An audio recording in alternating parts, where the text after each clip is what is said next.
one must have an extraordinary dream. A goal so high, a journey so demanding, that its achievement to most seems impossible. 5 years ago, I couldn't run a mile. And athletics was not my dream. If you would ask me, Ironman, I would be like, what is this thing? Or if you would have asked me 3 years ago also, I was like, I don't know what is this Ironman thing, It just so happened that I wanted to just challenge myself and see what else I can do in my life. And I knew fitness is important. I loved spending time in nature. I loved spending and going out in nature.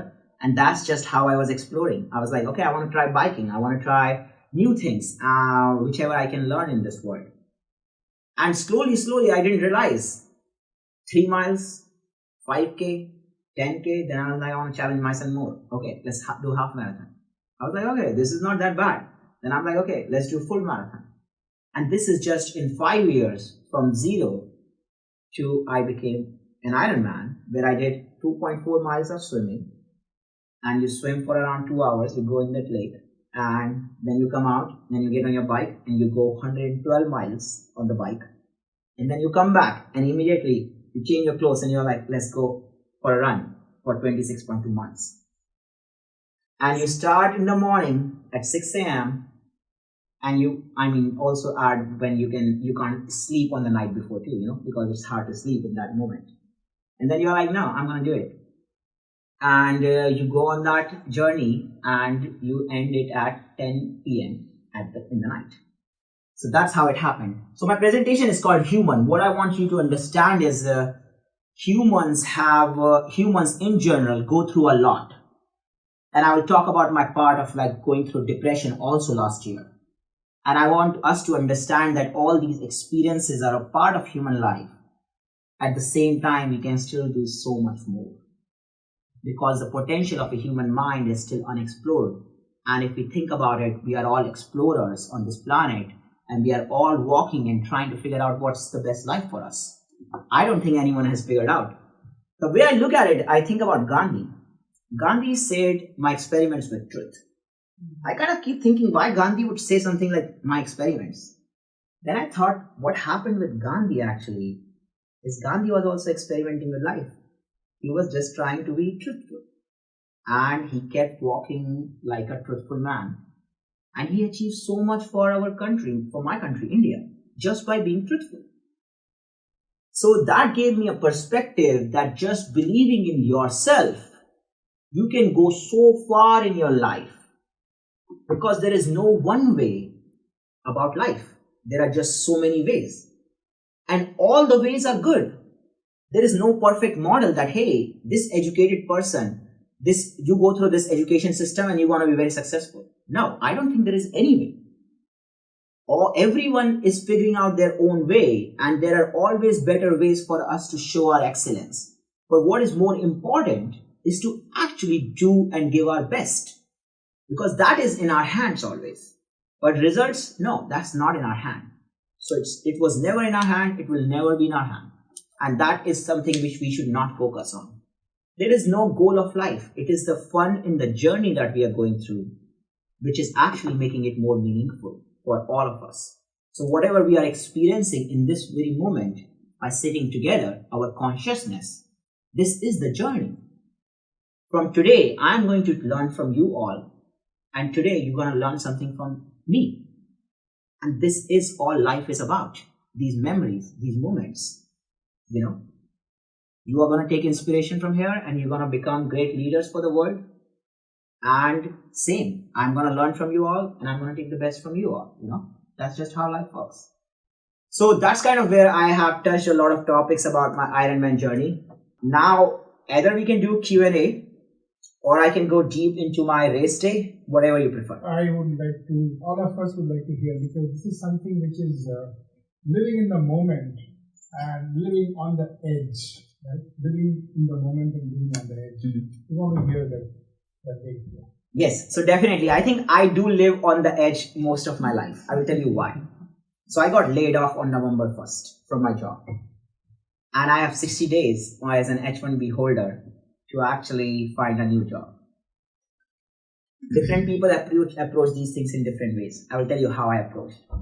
So I asked myself, what are the things I want to accomplish in this country if I have to leave in 60 days? So I said, this dream, this dream, this dream. Okay. Then I started running towards my dream.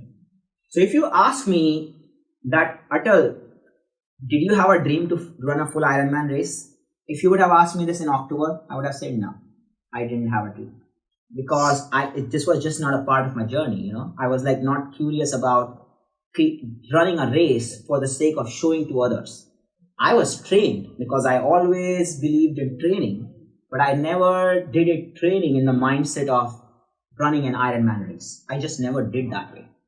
But when I was on November 1st, and I'm like, okay, what do I want to do? I'm like, if I'm leaving this country, then I better run this Ironman race. So I looked up all across everywhere in US. I'm like, what are the races left? And I found one race in Ironman Arizona, which was still going to happen on November 20th. It was a sold out race. I knocked on every door of this country. I said, I want to run this race. And I'm like, hey, I got laid off and I want to run this race before I leave this country. And somehow from the entire universe, someone said, hey, you got to raise money now from the people if you want to run this race. I'm like, I'm going to raise money, and otherwise I'm going to pay from my severance, but I will run this race before I leave this country. So I raised $3,000 to be able to run this race on November 20th. And this was the decision I made on November 10th. And think about it. Ironman is a really endurance challenge. And here I am, who has not jumped in the water in a lake in the last 14 months. And I was like, what should I do? Death of a dreamer or death of dreams? Right? It's a hard situation. But at the same time, it's about taking calculated risk. I knew I can get in the water now, at least, right? And I'm going to touch on the previous story about me drowning also. But in this moment, I knew that if I could do it 14 months ago, like getting into the water, I should be able to do it now also. But I just know I was not trained. So what I did is I was like, okay, I want to give it a shot. And here I am without any swimming kind of experience in the last 14 months.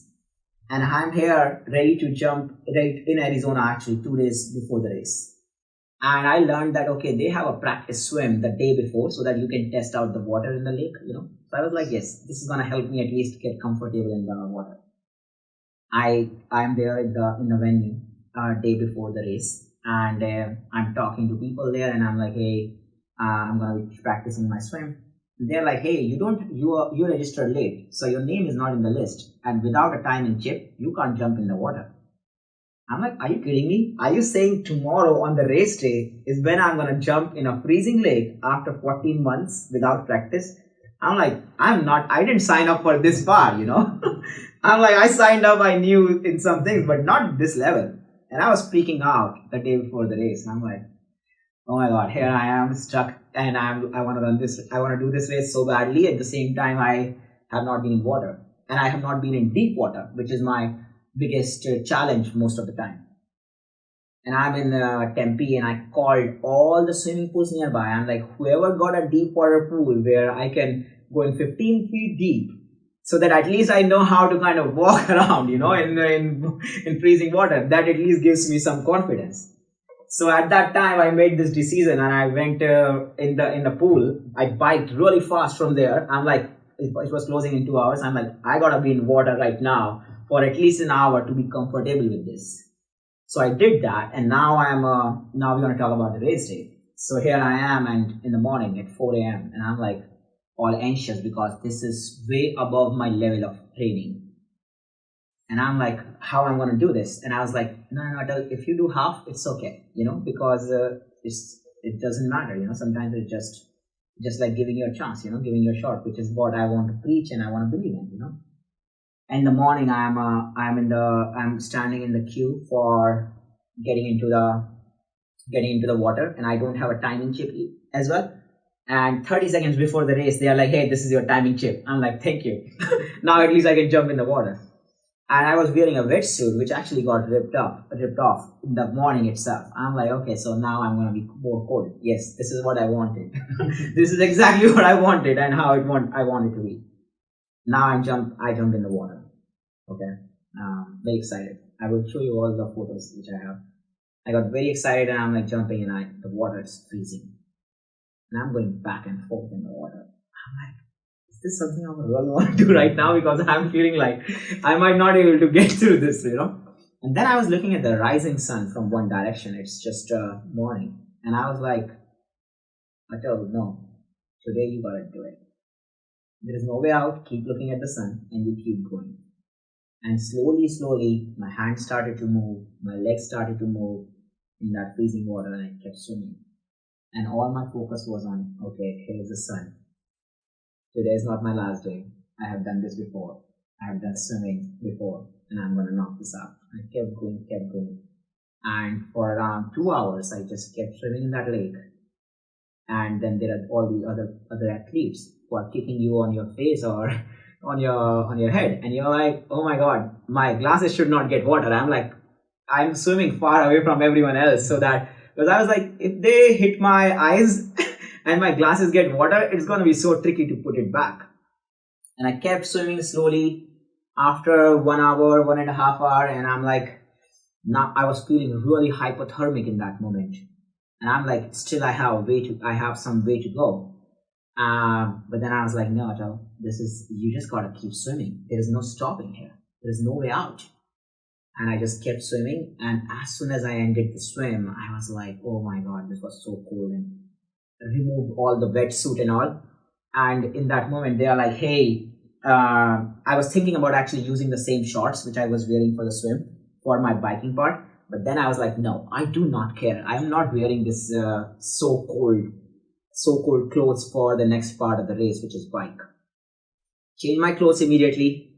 Put on the bike, put a really, really good jacket. I was like, I do not care what other athletes do in these races. I want to be so warm right now and want to make sure that's how I pick up the bike. And that's when I started the bike. As soon as I started the bike, I got a flat tire. And that was the first flat tire of my life. I have done more than 5,000 around, I think, miles. But I just get lucky because I'm a preventive guy, so I replace the tires before they go bad and everything. So I never get flat tires. But that was the first day. I got a flat tire as soon as I picked my bike. And here I'm like, okay, so this was also supposed to happen today. This is exactly how I wanted it to be or planned to be. So I removed, and then I'm asking for help from other people, and someone helped and changed my tire quickly. I'm like, okay, sure, let's keep going. 2 miles in, I got another flat tire. Now when I met the next person, I'm like, hey, dude, I'm getting flat tire. Something must be wrong, He's checked the tire and he's like, oh, you have a thorn from the cactus in Arizona. So I was like, okay, so let's just fix this permanently this time, we should just remove this. And we removed it, and then I kept biking and kept going up and down. There were 3 laps, and I kept doing it. On the 3rd lap, around mile 80, I am just like kind of exhausted. And my glutes, these muscles start moving. So which means my leg was actually not going down, on the bike. And this has never happened with me before. So I was like, I don't know, is this a new thing? Like, is this it, Atal? I was like, is this where your endurance ends? Which is fine, I was like, it's fine. But is this where it ends? I was like, but this is something new. I put my bike on the side and I sat on the side of the road and I saw these 2 Indian guys going. I'm like, bro, come here. Massage my leg, please. I don't know what is happening here. Can you help me? And they are massaging our leg and I'm like, okay, this is helpful. Somehow I'm able to get some blood flow going in my leg here. Then I was like, okay, let's get back on the bike. And I was like, oh my God. So one hand I'm holding my bike and one hand I'm like kind of like massaging my legs so that there's less pain. As I kept going, I'm like around mile 85 and the bike ride is 112 miles. I'm realizing that this method is not working. And I'm asking other athletes who are around me, I'm like, hey, this is in pain. What do you guys do? Because I just never trained in a way where a lot of athletes train. They're like, bro, you gotta just endure the pain. Someone is like, hey, I will take this Advil. I'm like, no, I'm not taking Advil for sure. Otherwise, it just defeats the purpose for me specifically, how I wanted to run this. But I'm gonna go through the pain. And then for the last 20 miles, I was just biking, standing on the bike. And here this is the middle part of the race. We haven't gone into the third part of the race, which is run, which is also a full marathon, 26 miles. And here, this is my condition on the bike. I'm like, I don't know how I'm gonna run. But all I know right now is this is how I need to focus on the moment so that at least I complete the bike portion of it. And I kept biking, standing on the bike and kept going 112 miles. And as soon as I was done with the bike, I'm like, okay, now let's just quickly change and get on the run portion. So I have new shoes and everything. And I'm like, this time, focus is not about how fast I complete this run. I got to make sure I'm doing a good form run and making sure my energy is conserved, because otherwise I'm going to lose a lot of extra energy in just this process. Kept going slowly. I'm looking at all of the people around me. They're like, most of the people were kind of like just walking. I'm like, no, I have to go on my own form. And I have to keep walking with my own form, whichever I believe, in my own pace. Because there is no competition. There is just me yesterday and my today. And my today is more beautiful than my yesterday. That's all that matters to me. Kept going this way slowly for around 15-16 miles. 15-16 miles, slowly. I was like, wow, that is just like, at least I have run more than half marathon now, 30 miles. So I'm getting closer to my goal. And around 16-17, it's like late in the night. We are at 6 p.m., 7 p.m. Sun is already down. And I'm like, I don't know how to do the rest. But I was like, just got to keep pushing forward. Slowly. So I was walking really fast, and downhill I will run really fast and then walk and then run. This is how I managed to get around mile 22. And then mile 22, I thought about David Goggins. He has a book called as Can't Hurt Me.